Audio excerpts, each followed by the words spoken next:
Okay. I think I can start now. In any event, I'd like to welcome everybody to the defense today of Griselle Colón Robles, who has completed her thesis, a translation from Spanish into English of La que te llama vida by Daisy Sánchez Collazo. And I'm very happy that we have the participation of Gabriel Rodríguez Martínez, Professor Gabriel Rodríguez Martínez, and Dr. Aurora, both doctors, excuse me, Aurora Lauzardo Ugarte. I want to thank you both very, very much for your participation, because it's a lot of work. And in any event, we're going to start off today. And also welcome to people who may be viewing outside in the audience somewhere. We are going to start today with a presentation by Griselle, and then we'll move on to a question, a commentary period on the part of the committee members. So without further ado, Griselle, would you care to begin? Yes, I'm gonna share over here. Okay, can everyone see? Yes. Okay. So my thesis is on a book by Daisy Sánchez Collazo called She Who Calls You Life, Inés Mendoza Rivera, Her Private Life in Her Diary and Letters, translation of La que te llama vida, Inés Mendoza Rivera, Su vida interior en sus diarios y cartas, by me. So starting off with the author, Daisy Sánchez was born in San Juan, Puerto Rico on May 2nd, 1957. She studied and obtained a bachelor's degree in public communications with a concentration in film history and at the University of Puerto Rico, Rio Piedras campus. She went on to pursue graduate studies at the Centro de Estudios Avanzados de Puerto Rico y el Caribe, obtaining a master's degree in Puerto Rican studies. Throughout her professional life, she worked for over 30 years in the Star edition of Tele Once's news department, also known as Univision Puerto Rico.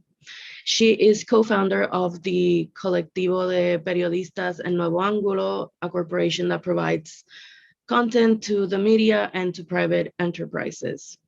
Daisy has won many awards and acknowledgements for her professional work. She was awarded a scholarship by the Overseas Press Club, and many of her journalistic works have been awarded by the Asociación de Periodistas de Puerto Rico, where she served as president for 2 terms. Her first book, Cita con la Injusticia, was published in 1995, and her second book, La que te llama vida, Inés Mendoza Rivera, Su vida interior en sus diarios y cartas, was published in 2007. Currently, she is a member of the Junta de Directores del Centro de Periodismo Investigativo.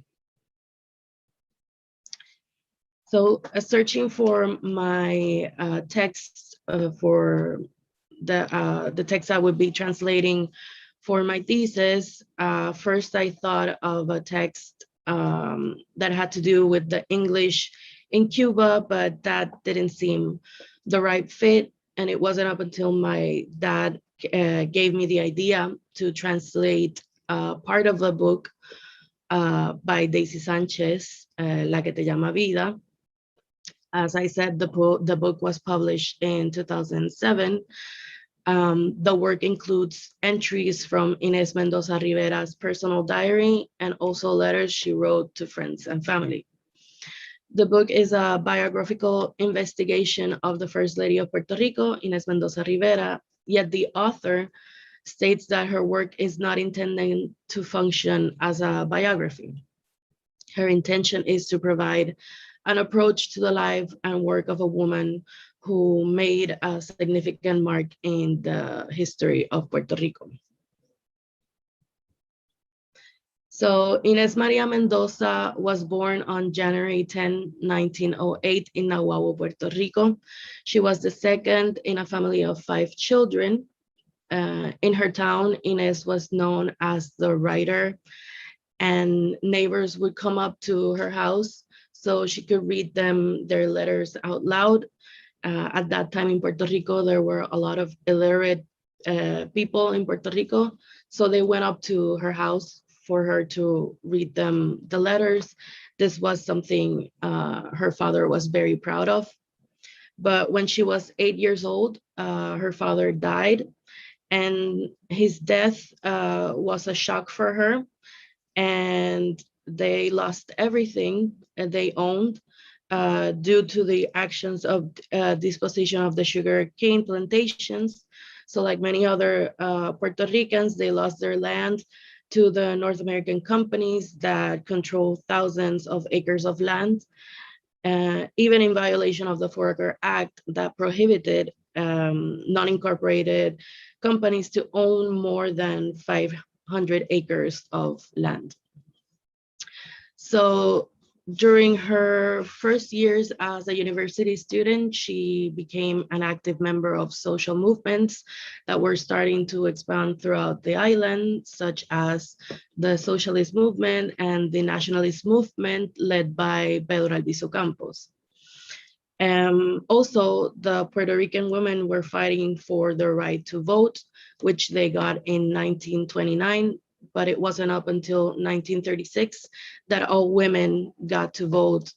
There was a dispute inside the feminist movement between women that thought that women that didn't know how to read or how to write shouldn't have the right to vote because they would become easy prey for the political parties. So it wasn't up until 1936 that all women had the right to vote. So her intellectual, academic, and professional development took place in a reformist world where women fought to counterbalance their political rights with their social responsibilities. And it wasn't up until the age of 23 and against her mother's will that Inés María spoke freely and defined herself as a member of the Nationalist Party led by Pedro Albizu Campos. So in 1931, Inés María obtained her bachelor's degree in science at the Teachers College at Columbia University in New York. There in New York, she met the artist Rafael Palacios, which became her first husband, and with whom she had 2 children, Carmen and Rafael Palacios Mendoza. During her career as a teacher, Inés defended with great passion the Spanish language in the educational system in Puerto Rico. She debated the importance of maintaining the language and the consequences and negative impact that the children of Puerto Rico would face if the English language was imposed as the main language in the island. Inés defied the US imposition of the English language and ban of the Spanish language in the island. She affirmed that it was not a pedagogical issue, but a political one. So in the night of May 20, 1937, Inés María came before the Hayes Committee to defend the Spanish language in the educational system in Puerto Rico. This led to negative feedback towards Inés María.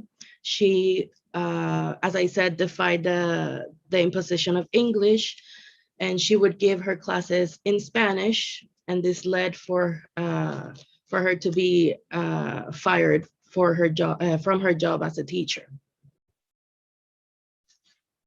So it was in 1938 that Inés María fell in love with Luis Muñoz Marín, but it wasn't up until November 16, 1946 that Inés and Muñoz got married one day after Monali, which was Muñoz Rivera's first wife, signed the papers for divorce. After they got married, Inés María loved and never left Muñoz Marí's side until his death in 1980. Throughout Muñoz's term as governor, Inés María was always present in his work team whenever he went to new campaigns for re-election. She attended rallies, assemblies, and walks through the towns of the island, but concentrated her participation in politically educating the new young voters and the women. Her letters and documents maintain that she lived an intense public life in which she participated fully in the development of her husband's governmental work and defended the statesmanship within which she said she felt perfectly free. She favored the inclusion of women in politics. She embarked on all kinds of social welfare projects for which she was personally responsible. She wanted to expand educational system, not only for the children, but for the elderly as well. She also helped promote music, literature, arts as part of the expansion of the educational system. And she also promoted the construction of parks and recreational places for the people to Puerto Rico to go. The translation process was a very long one. I did have some difficulties, starting here with the title, La que te llama vida, Inés Mendoza Rivera, su vida interior en sus diarios y cartas. In the title, I wanted to stay as close as possible to the author's wording because I believe that the author wanted to keep Inés María Mendoza's persona alive and also show her undying love for Muñoz Marín, which the word vida in the title she used as a tender way to address Muñoz Marín. Also in the second part of the title, Su vida interior en sus diarios y cartas, I chose to change interior. I didn't use a literal translation. I said private life. It seemed correct because it wouldn't seem right as the interior life in her diaries. So I translated as personal. Throughout the book and throughout the text, you can the readers can see two voices: the voice of Inés María through her letters, and Daisy Sánchez throughout the rest of the text. Having both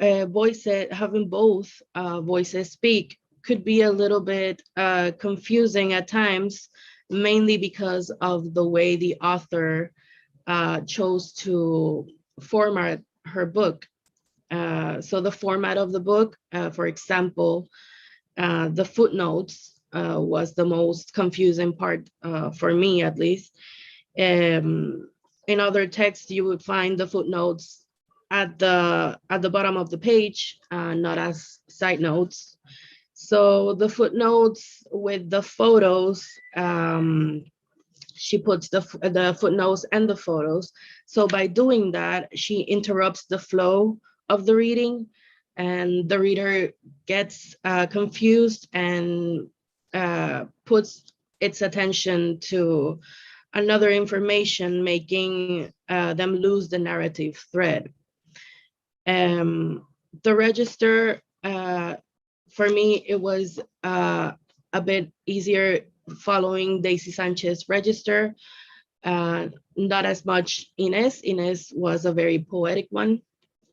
So it was a big challenge for me. And my translation approach was to keep the target text as simple as possible. But because of the voice and register difficulties both narrators present in the text, I had to rely on the use of transcreation to some degree in order to maintain a clearer and more organized text. So some of the words doña and jíbaro, I want to point out that they were words that I chose to leave as they were, and as doña and jíbaro. Doña because the word gives such power to how people addressed to Inés María at that time. It was Doña Inés María. So if I would translate it to Miss Inés María or Lady Inés María, it would take out that power that the people wanted as a respect to Inés. And the word jíbaro, it's so embedded in the culture of Puerto Rico that there is no single word equivalent to provide the whole context of the word jíbaro. Also, the change of tenses throughout the text, it was a bit confusing, mostly because the narration and most of the events presented in the book take place in the 1950s Puerto Rico. Being that said, the events described had already happened. So the translation should be written in the past tense for both speakers, Inés María and Daisy Sánchez.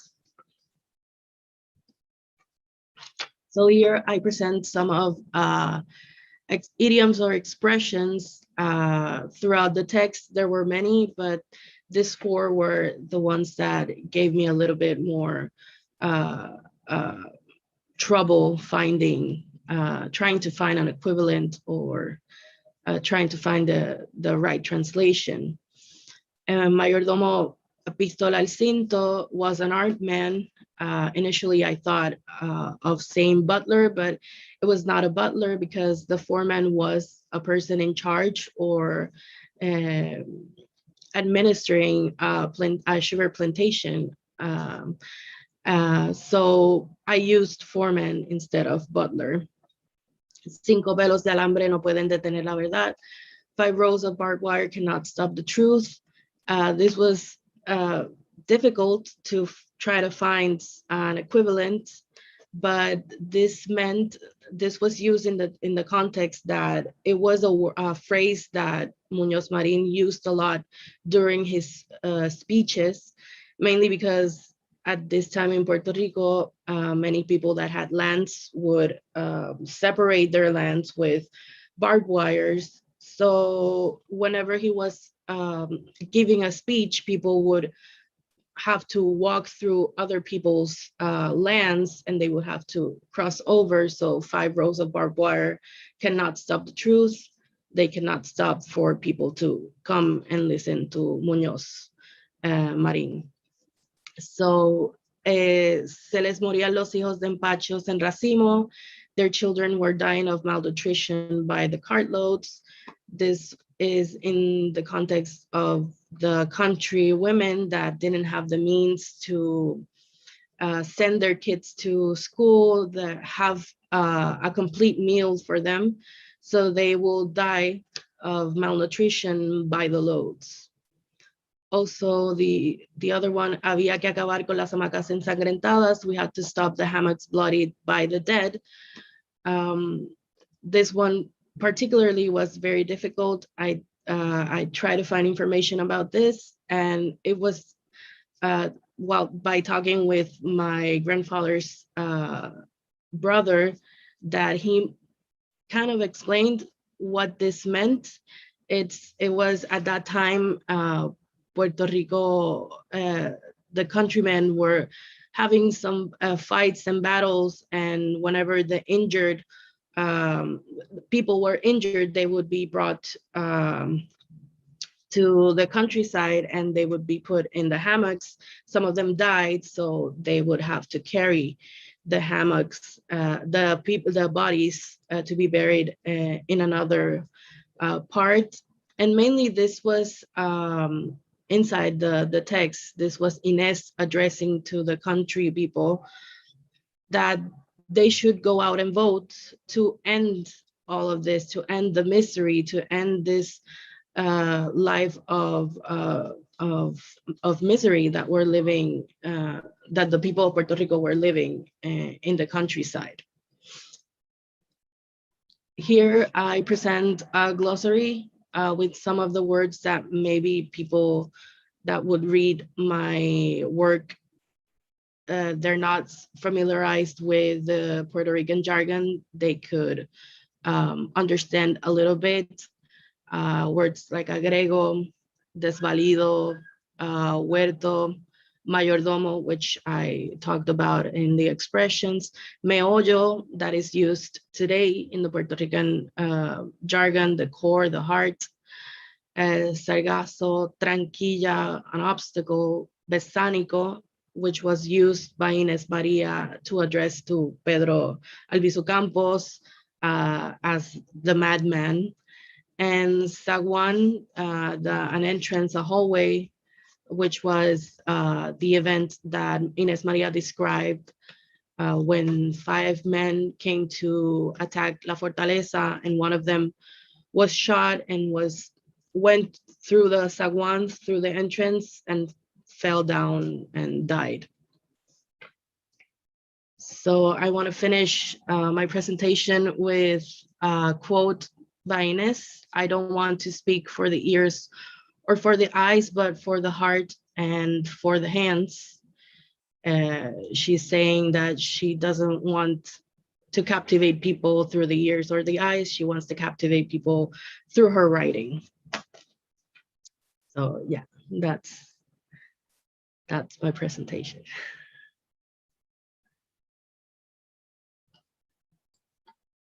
Okay, thank you very much, Griselle. Now, the next step is for us to discuss the translation and also the preface. So I think I will hand over the floor to our readers. Does anyone have any particular interest in going first? Okay. Gabriel, como tú quieras. Okay. Since you're unmuted. Okay. Vamos a ver, hice algunas anotaciones. Griselle, lo primero que tengo que decirte es que en la versión que yo tengo, en la que tiene Gabriel de tu tesis, el prefacio termina abruptamente en la página 16 romanos, creo que. 16 romano, exacto. O sea que el ejemplo de el pistola en mano, el ejemplo de las hamacas ensangrentadas y ese glosario que tú acabas de mencionar, sí, yo nunca lo vi. Ok, no. Lo que pasa es que no está en el prefacio, lo decidí incluir en la presentación. Ah, ok. ¿Está bien que hable en español? O... Sí, pues podemos hablar en español y en inglés, me imagino, ¿no? O, okay. ¿Sí? Okay. So that's the first thing. I think that we may begin with the preface. As we normally do, I will make some comments on the preface, and Gabriel can jump in whenever he wants or after I finish, and then we will go through through your translation. So first, has to do with what I just told you. The preface, and let me open my document. The preface that I received is very weak, is incomplete. It doesn't have a conclusion. So what you added now in this presentation, I think should be included in the preface, and you need to write a conclusion for this preface. One thing that I missed in your preface is that there is no textual analysis, no discourse analysis. You mentioned superficially some aspects of the writing, but actually the verb tenses, I don't see as a major translation problem. I will tell you what translation problems I identified that you could have explained. You don't explain anything of the research that you did to reach conclusions. So sometimes your decision process may seem arbitrary, and I don't see real translation problems discussed. And something that caught my attention, not only about, especially about the source text, is that Inés Mendoza was a brave woman. And as you explained now in your presentation, something that you could have explained in your preface also, she was brave, she was at times fearless. And the book that you translated portrays a woman that is like una damisela desvalida del siglo XIX, enamorada del héroe. I don't know if the rest of the book that makes is fair with Inés Mendoza, but the section that you translated doesn't convey the kind of woman that she was. And when you talk about gender, and when you talk about the importance of women in history and in the cultural products of Puerto Rico, I don't know if this is a book that will portray the brave woman that she was. On the other hand, if you are going to talk about a text written by a woman, about a woman, you mentioned Santa Emilia in passing, but I don't see, I don't know what your approach is. I think that you could have included a little bit more of a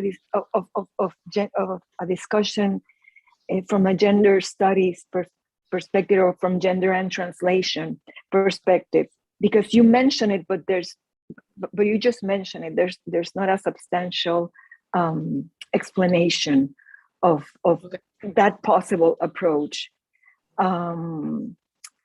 Also, you mentioned transcreation, but you don't define what transcreation is, and I don't see transcreation in your text.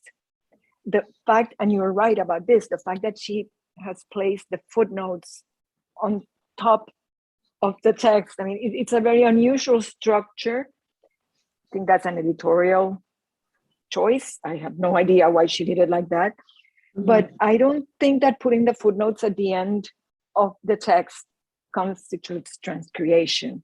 What do you, we need examples in your preface of these instances in which you have done transcreation. You mentioned that adjectives, you mentioned, let me see, you mentioned something about the addition of adjectives create a more poetic tone, but your example of el maridaje entre el flamante político y el poder washingtoniano, these are two sentences, these are only two adjectives, político y washingtoniano. I don't see the poetry there. So I don't know, I think that you need to think a little bit more about the translation problems. For me, translation problems, and this is something that appears in other texts of this period, is the use of isla with capital letter, with capital I, isla with capital, with small I, país with capital P, pueblo, and you translated country without any explanation, and as much as it might hurt, Puerto Rico politically is not a country. So these are words that are very sensitive, and are very sensitive especially in Muñoz Marin's government program. At the times, this is a moment where the nacionalistas and the independentistas were fighting for it was like the only time that we had a real possibility of being independent, and Muñoz Marin ended that possibility. So the use of isla en mayúscula y minúscula, the use of país en mayúscula y minúscula, that has been an issue that has been debated. Alejandro Álvarez has written about this Okay, so I think that that is a translation problem that you might want to consider. Okay. Another translation problem, as you mentioned it, is the use of vida, right? Vida is a term of endearment in Spanish, right? And especially in the Caribbean Spanish, there are boleros incluso that you call mi vida y vida.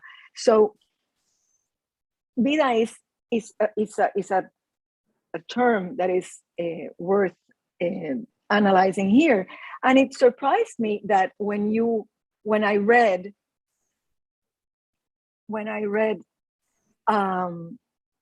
your translation, the section that is called La que te llama vida, Mhm. you quote a letter that she writes to Muñoz Marín that begins vida, ta ta ta, and you translate vida as my love. So we lost vida. So I think that the use of vida would have been interesting to see at least a comment on that, and then you have to use vida in your translation because you totally omitted vida in your translation. La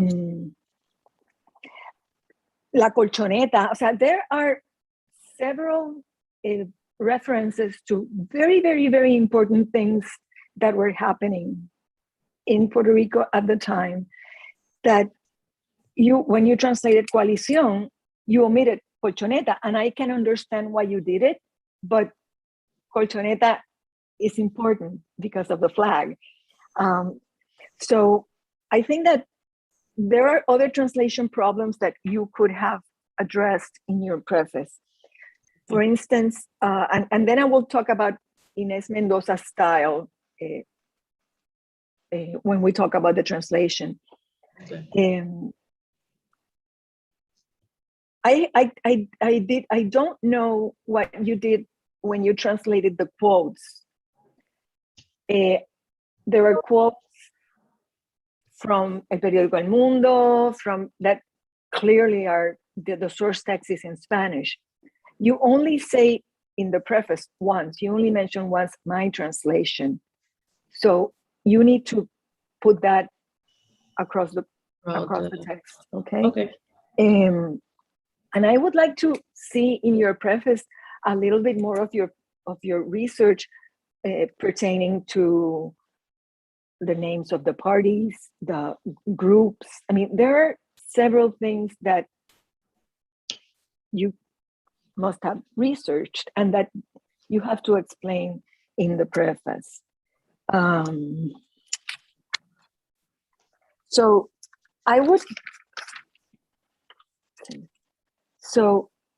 I don't know, I think I need a little bit more information on your research. Okay. And also,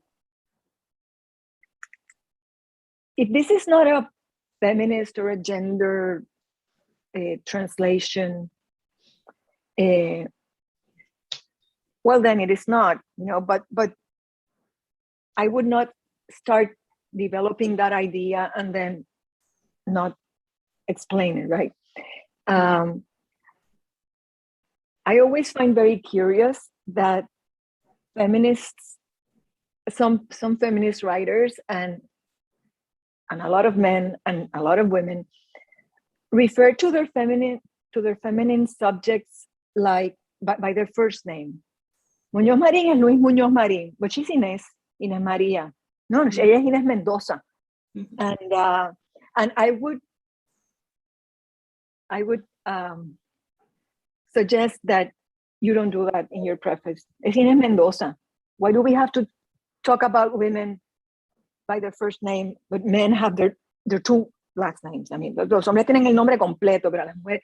And there's a moment where you say Daisy, el texto de Daisy. No, de Daisy Sánchez. O sea, I think that when we, as I've always told you in my gender classes, I mean, writing is political, and we have to be political when we write. And so I would not make the mistake of reproducing a gendered discourse that is not feminist. When we're talking about a woman as magnificent as Inés Mendoza, was, okay?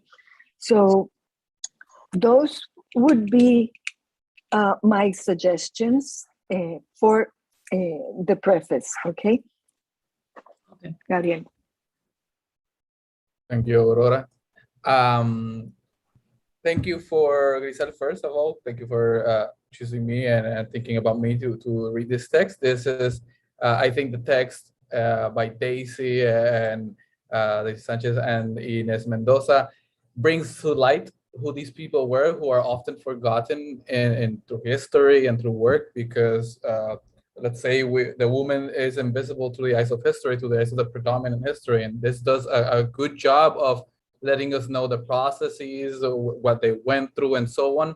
So in regards to the text and the choice, that was great. I was very interested when I was reading this.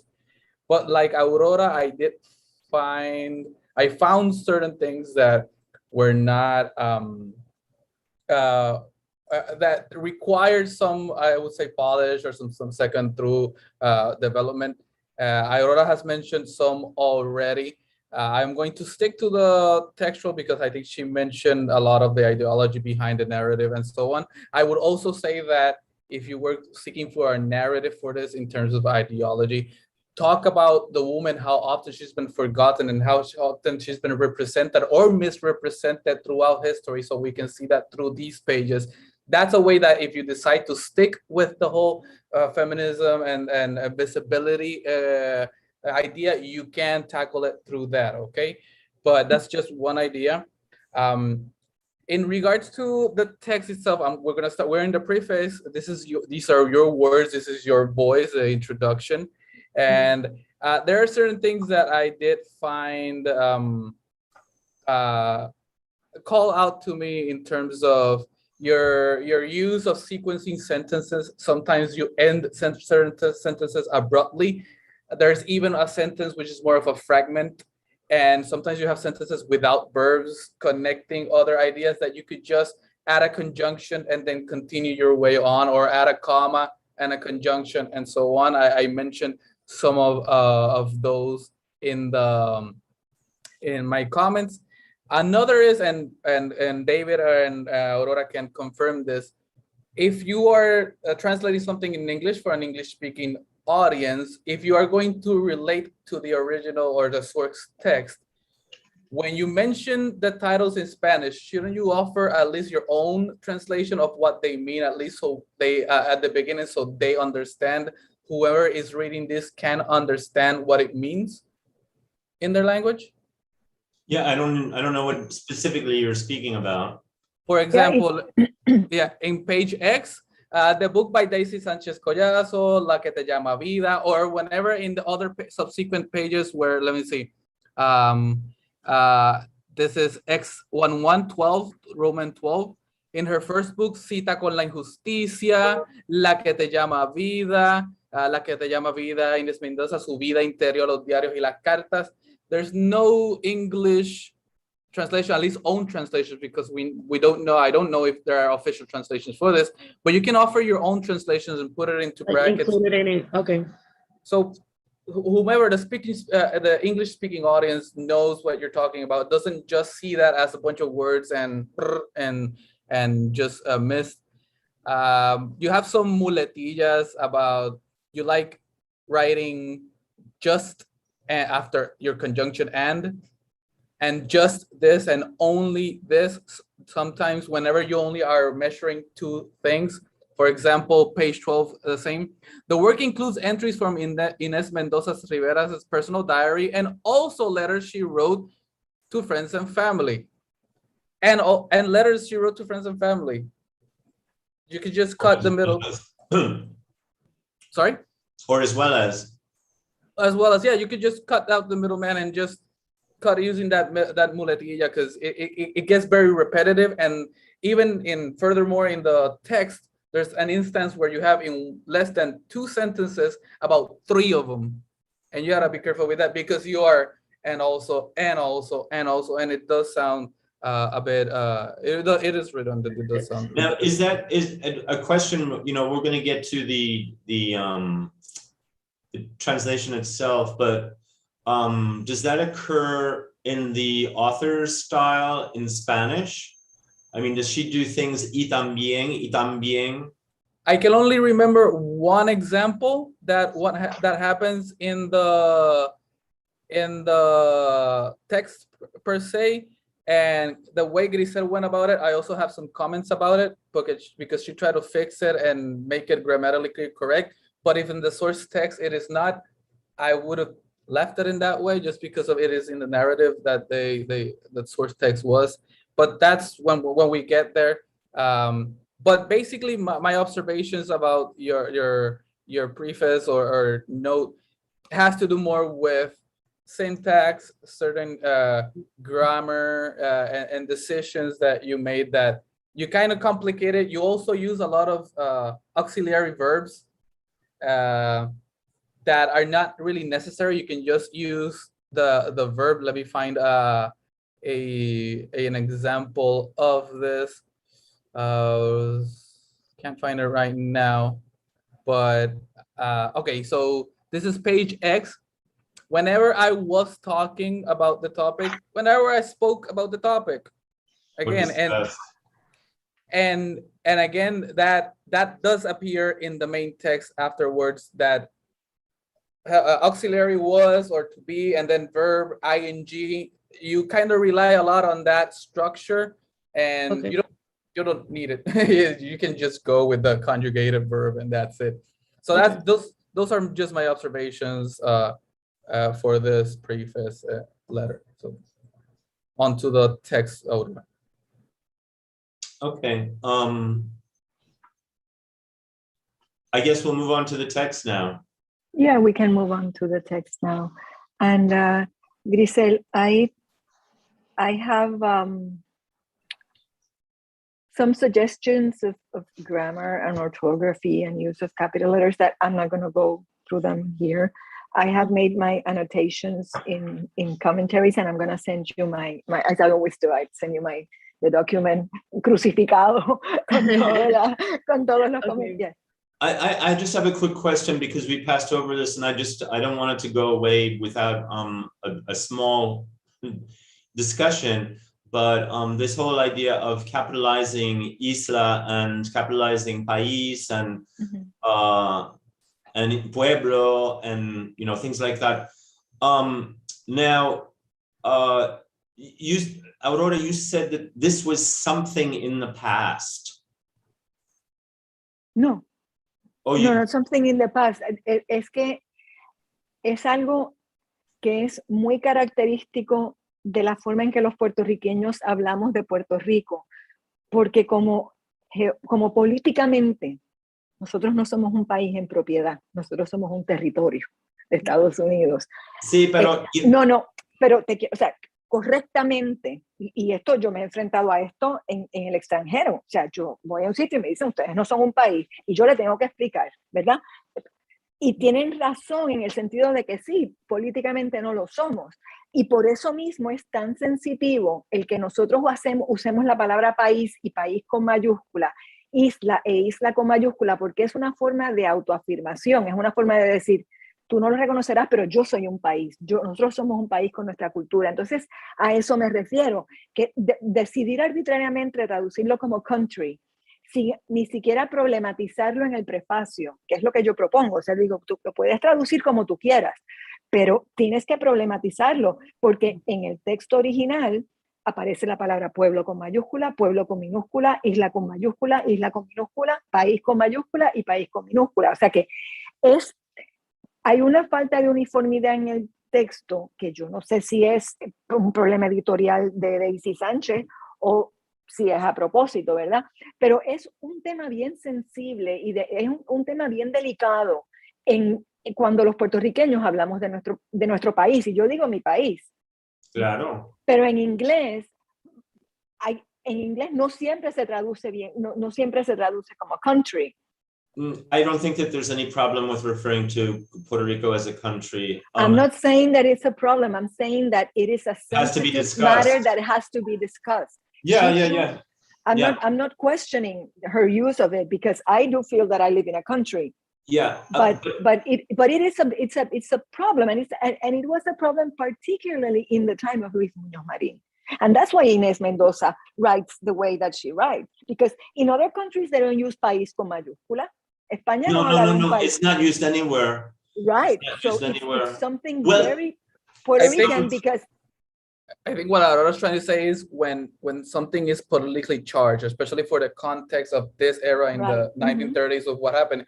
A lesser but similar example to this is that the source text in certain occasions says el partido de Muñoz, and partido is also mayúscula. With mayúscula. Yes, because I know. That's el Partido Popular de Muñoz, and the translation also had it in minúscula, which I wrote because I also, if you're going to talk about el Partido de Muñoz, which was the whole movement in the 1930s, that should be capitalized, in my opinion, because of the whole ideology and everything behind it and the time. Yeah. I would disagree with that, but that's something else we can. But now I just wanted to resolve something because I don't think it's resolved.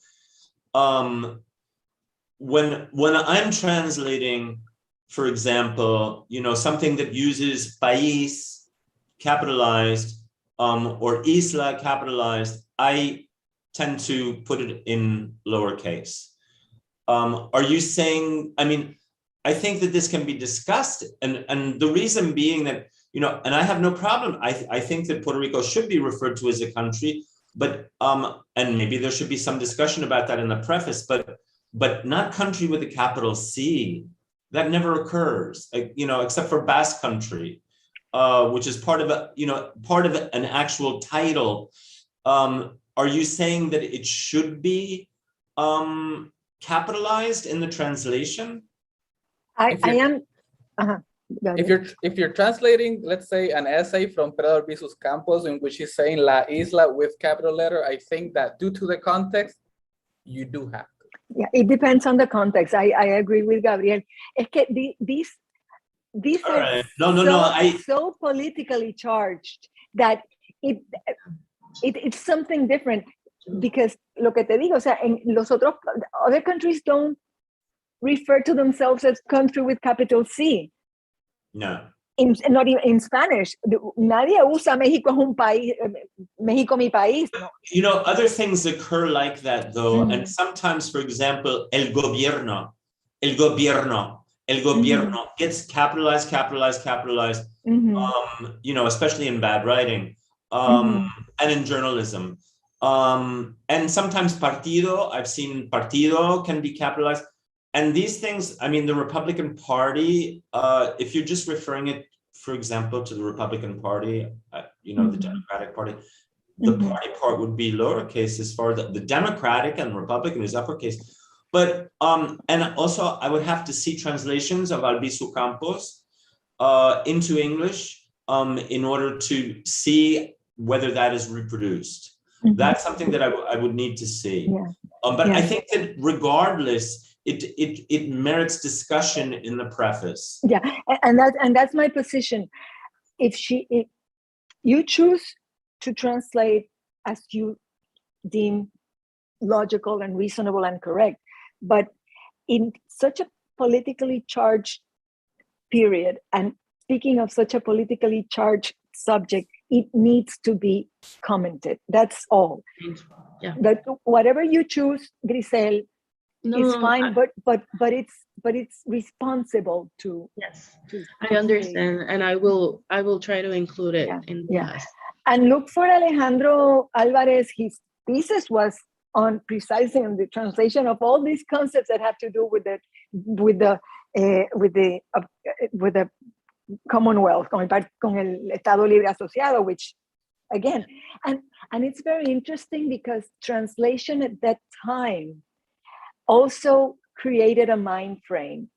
Yeah. Okay, so Estado Libre Asociado is not the correct translation for a Commonwealth, but it created an illusion, and it created a way of seeing what they were doing to us.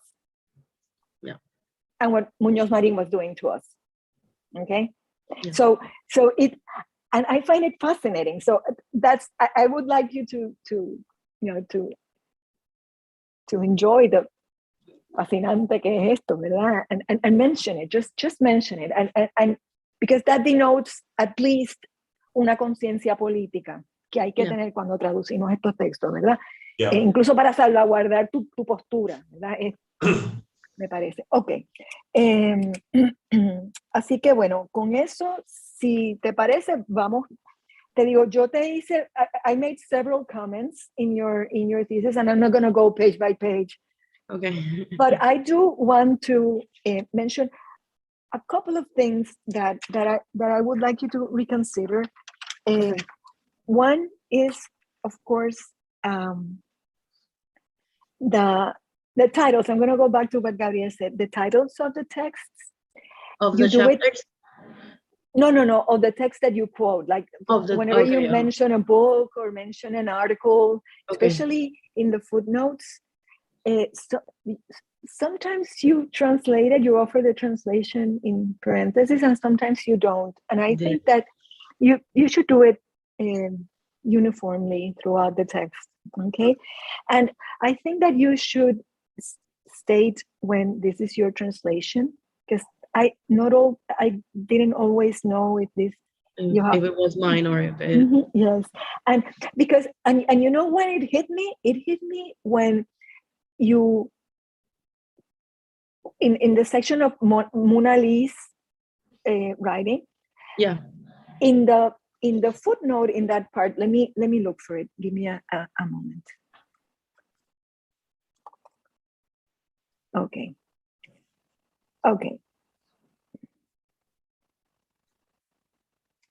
And this period is so fascinating. Mm-hmm. It bothers me that she doesn't speak as much as Inés Mendoza as she should, but there's a lot about Muñoz Marín and the men's world. Let me look for Mona Lee here, because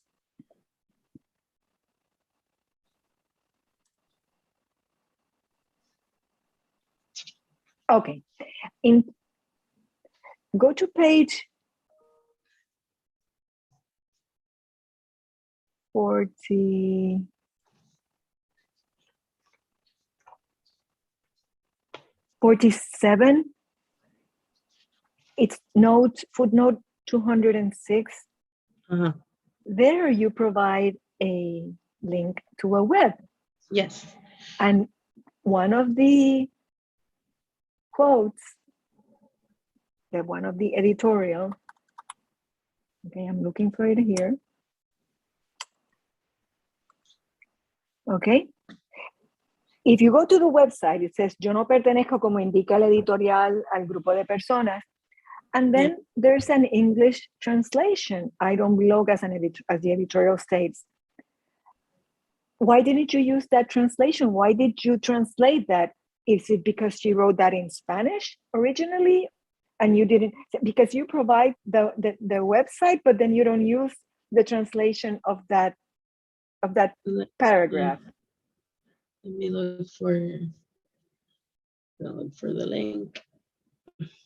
If you go to the link and you write editorial, there's 6 instances of editorial in that website. Number 4 is that paragraph that you translated.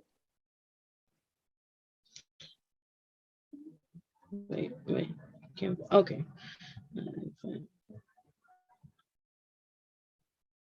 But this is, you're talking about what she's saying, that she feels that it is her country. It's a direct quote and you chose to translate it. Isn't it not as it is here? I believe I wrote it, well, let me. No, her quote that you chose to translate and not copy from there is in page 46. I do not belong, as the editorial indicates. You translated that. And there is a website with that. And since I don't know if she wrote this in Spanish or in English, I really had difficulty knowing. I think Daisy wrote this in Spanish, and I just No, looked for the Munali. link. This is a quotation from Munali. This is a direct quote from Munali. Let me find the original text. Munali. Yeah, Daisy Sánchez wrote it in Spanish, but the website that it's cited has that exact paragraph both in Spanish and English. Yeah. Well, I believe that I used this because the link that Daisy wrote in the text, I did not find that link, so I had to search in order to put the correct link to redirect to this page. But I believe, well, yeah, I translated. Let me just look for the original text.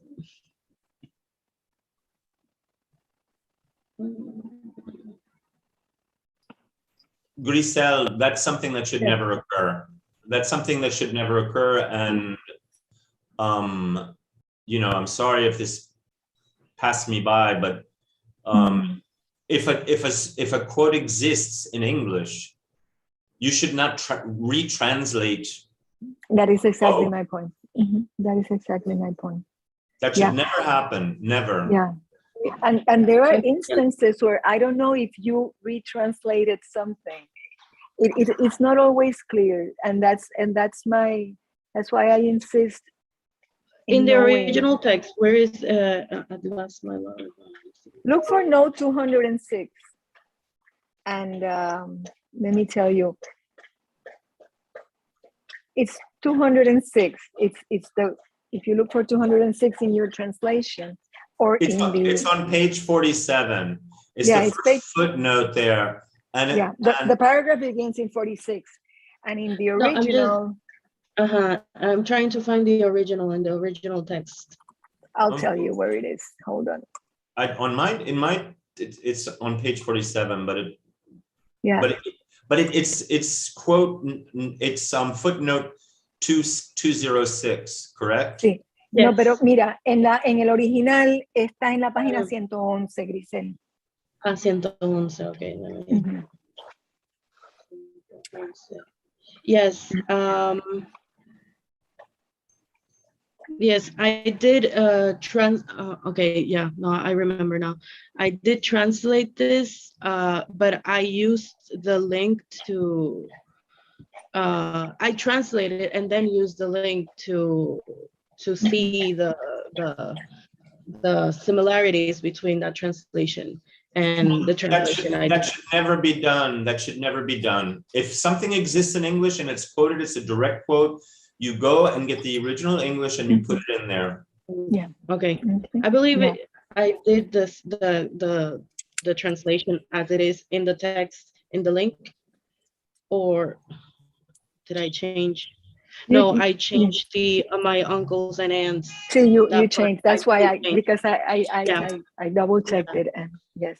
So yes, maybe because, you know, sometimes when we're translating professionally, of course we keep the as I say, the log book, the log for all the research that we've done in case someone asks us.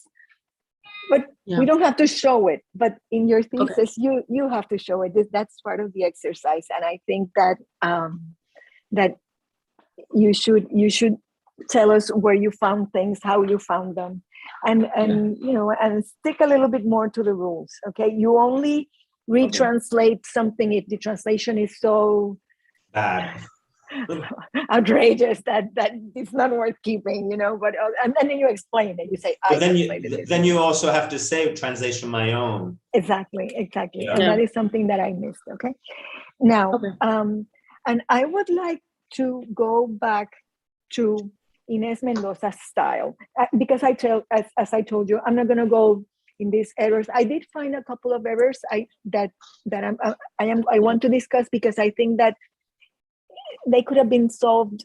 They could have been avoided with a little bit more care. Okay, and those are the ones that I'm going to mention, and then I'm not going to go forever on this, but I want to talk a little bit about Inés Mendoza's style, especially in this book, which is something that shocked me a little bit because as I told you previously, this book is supposed to exalt a brave, courageous, fearless, very active, very ahead of her times woman, right? Yes. And at least in this chapter that you chose to translate, the Inés Mendoza that I see is the typical wife, in the worst sense of the word. The typical woman that is so in love with this man that, on the other hand, drank very much, was a chain smoker. Yeah, I mean, he was not, o sea, él es un padre de la patria, fine, let them believe it. Okay? Pero, so there is something about her style, and again, this has to do a little bit with your approach, with how you are going to approach this translation. Her style, in the direct quotes that Daisy Sánchez chose to include in this chapter, are she's like a mother at times to Muñoz Marín, because he's such a genius. He's so out of this worldly. He's, okay, she has to hold him. She has to rein him a little bit, because otherwise his magnificence is going to overflow the island, right? So she's a little bit of motherly. She is very feminine in the worst sense of the word, and there are times where you betrayed a little bit that, and I would have liked that to be so, but it's not close to Mendoza's style. For instance, there are a couple of, I just want to mention a couple of examples, because I said, it's interesting that she did this. And I would accept it if you would explain it. If this is your objective in your translation, if you're trying to do a more feminist translation, but then you're not sticking to the original, and that's fine, but I don't know if this is your approach. But let's go, for instance, to page, I have a few marked because these are the problems, the things that I like to look for. I mean, these are the cool problems to talk about. Okay. So here, okay, let me see. Okay, in page 27 of your translation, and I'm going to tell you which page here in the original. Page 27. Okay. El original es la página 87, ¿ok? Ella dice,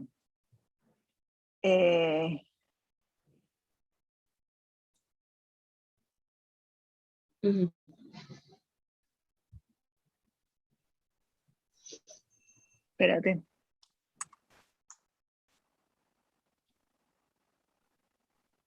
Ok, te dije que era la página 87, sí.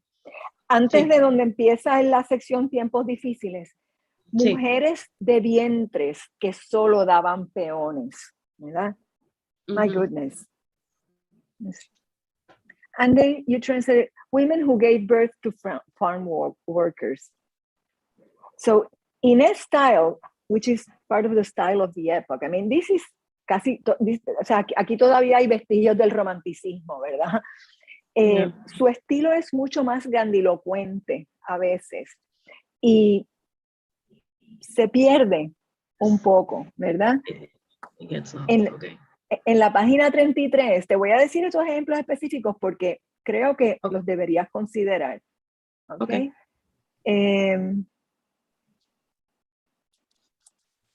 Página 33.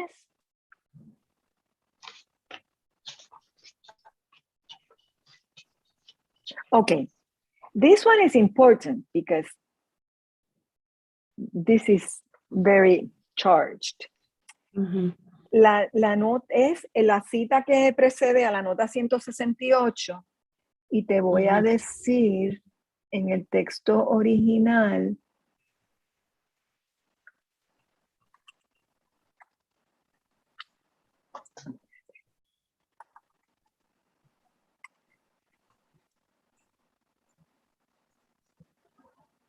Ok. En el texto original está en la página 95, que dice, y con la escuela desmantelada, sin maestros, ni comedor, con el agonizante en la hamaca, por los malos caminos, había que subir al hijo con la cabeza clara a la torre alta que le tenía Dios guardada para él. O sea, esto es el Mesías bajado a pedras del cielo, ¿verdad? O sea, Muñoz es el Mesías, es el Hijo de Dios. Entonces, esa oración, porque así mismo se veía este señor y así mismo lo veía mucha gente, ¿verdad? Esta oración denota que, tú sabes, este es el Mesías. Entonces, tú lo traduces, the one with a clear mind has to ascend to the highest tower where God has a place for him. I think your translation does not convey the immensity of this man's presence, of this man's mission, of this, okay?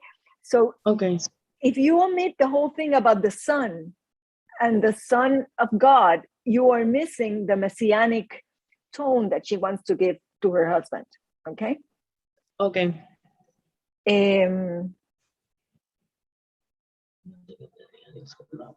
Okay. And there's another one that, déjame buscarte en la página 36, que esta es otra, y ya con eso, te tengo algunos otros más marcados, pero yo te los marqué y no vamos a entrar en, no quiero estar tampoco tanto tiempo en esto, pero me importa porque es el estilo de ella, ¿verdad? Mira, claro. En la página 41 de tu texto,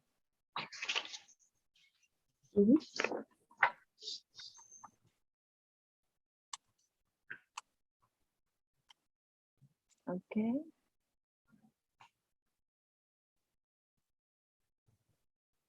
Espérate.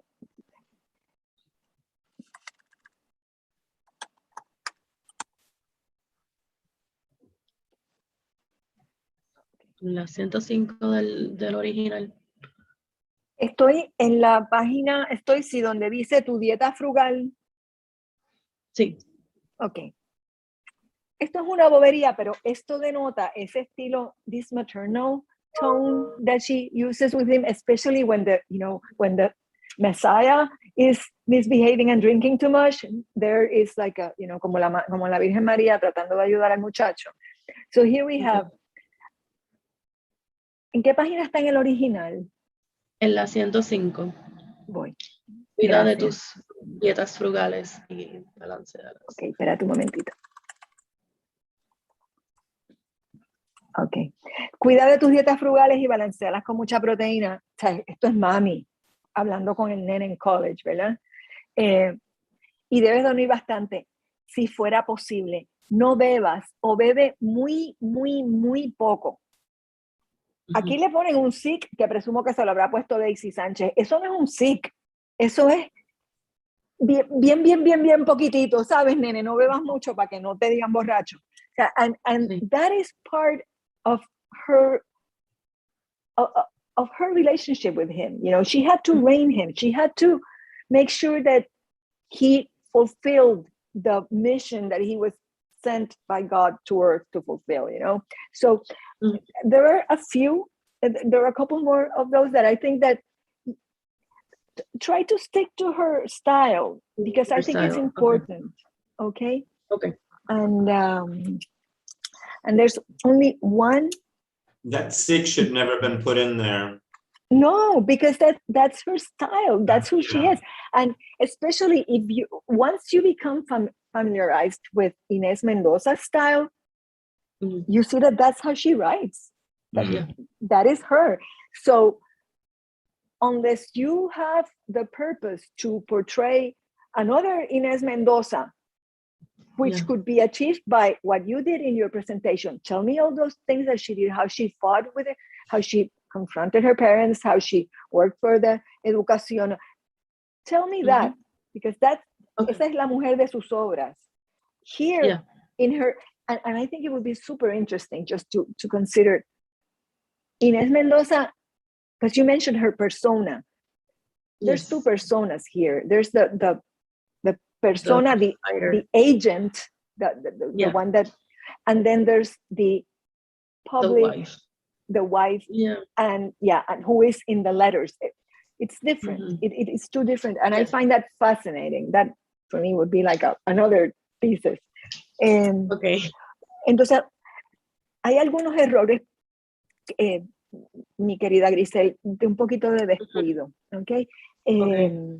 Y hay uno muy importante que te lo marqué, que estás hablando de uno que es estadista.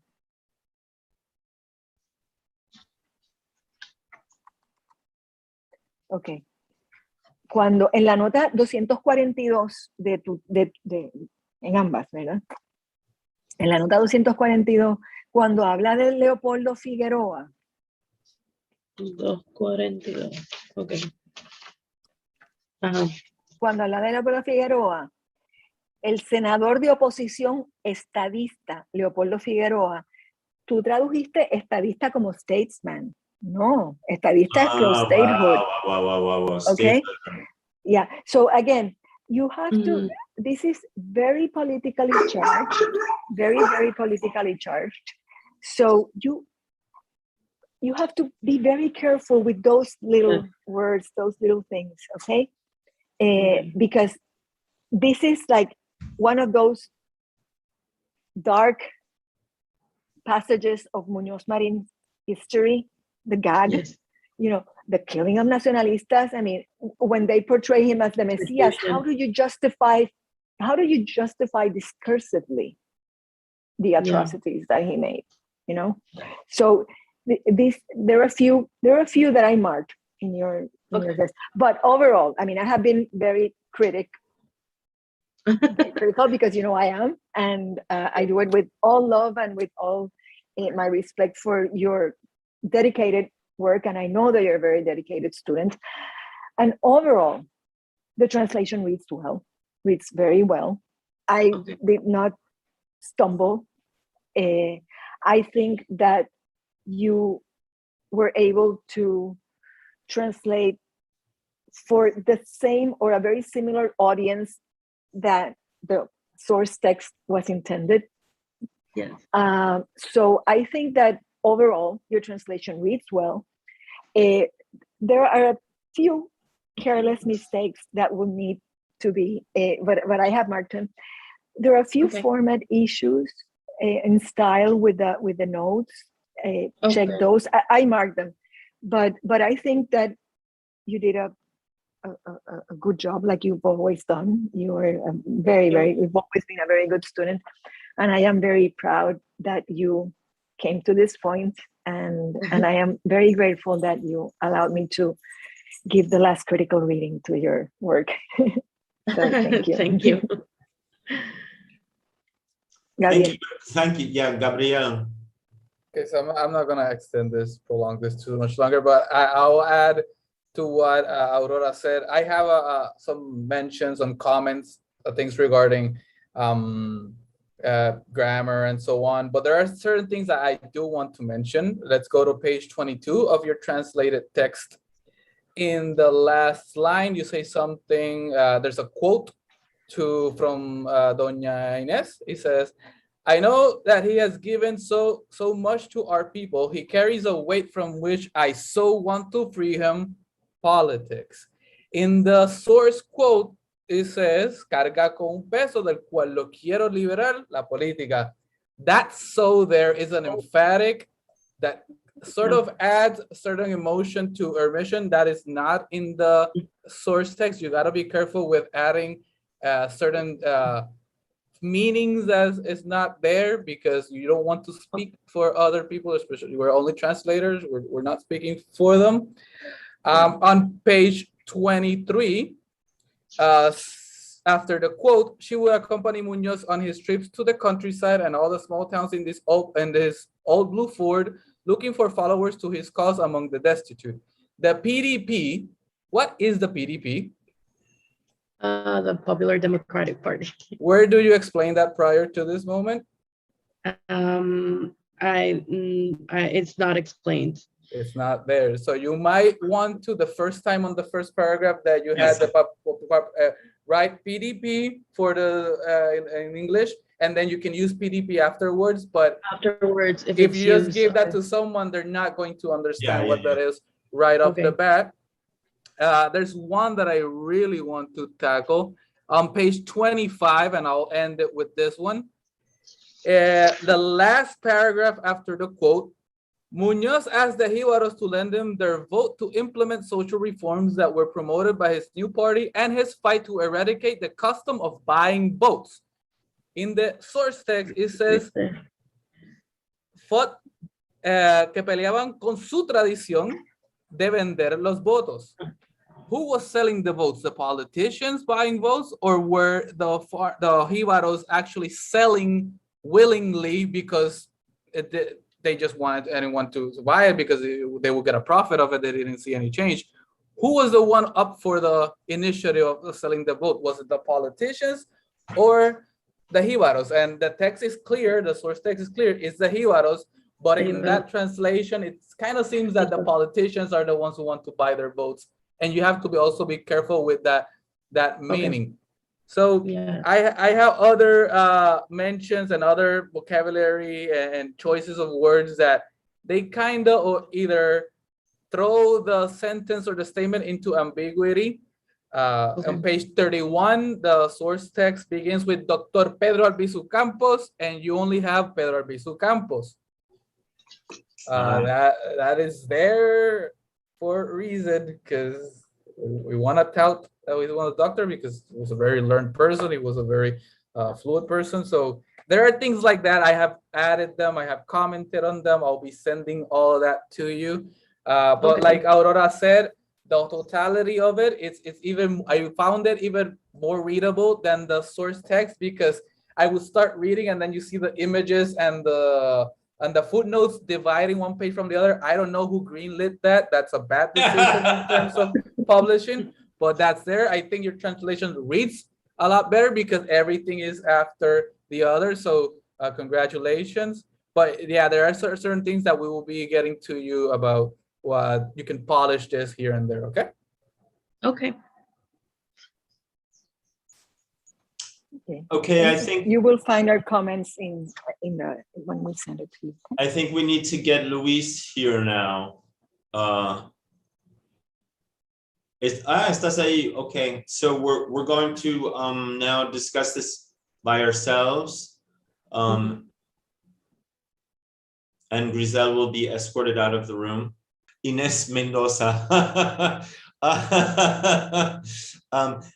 have brought to the fore various important suggestions on that, and the text needs revision to polish it, you know, to the degree that it really should be polished to be finalized. But on the basis of the work that you've done, and with that in mind, we feel that you certainly have passed this, and also we have decided to give you the grade of notable. So we wish to congratulate you very much. Thank you. Thank you. Thank you, David, for all the advice and the comments. Also, Aurora and Gabriel for all the notes. I want to thank you very much. Okay, and I have a question. How long does Griselle have to make the revisions? She has a month. She has a month. Okay. Okay. And when you're done. Griselle, oh, I'm supposed to say goodbye now? Yes. Okay, we can get, but stay, we have to stay here for a photograph. Yes, and I want to make another comment. So goodbye to everyone. Thank you for being here today, and congratulations to Griselle. Thank you.